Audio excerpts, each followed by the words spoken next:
Shaan Malik never planned to be a security guard. He had once dreamed of becoming an architect.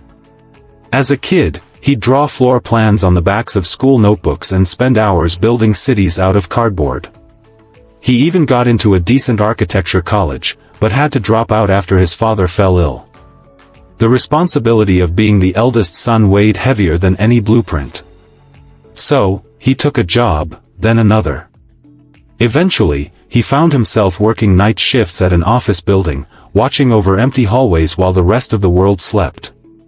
Most people looked right through him. To them, he was just the guy in uniform who buzzed them in. But Shaan had made peace with his quiet life. Or so he thought. One night, while making his rounds, he found a magazine someone had left behind in the cafeteria. On the cover, Top 100 Architectural Marvels of the Decade.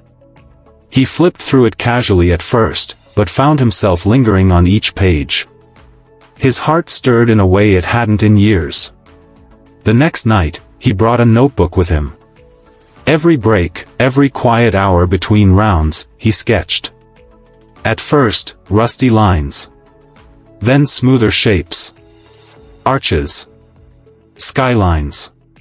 Concepts. He borrowed books from the public library. He watched online lectures on his phone. It wasn't formal education, but it was something better, passion reborn.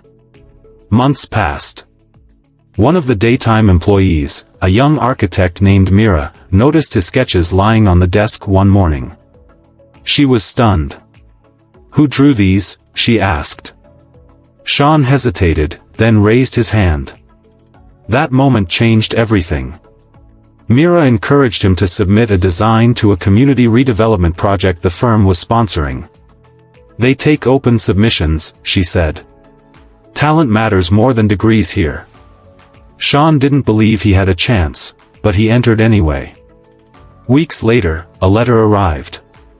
His design had been selected as one of the finalists. And not just that, they offered him a junior position at the firm to develop the project under mentorship. At 32, Shaan walked into an office building not as a guard, but as part of the design team. He still worked hard. Still took the night bus home. Still helped his mother with groceries. But now, his life was his again. The dreams he'd shelved were finally unboxed. And every time he passes by the community center built from his first design, he smiles, because sometimes, the dream doesn't die. It just waits for the right moment to wake up.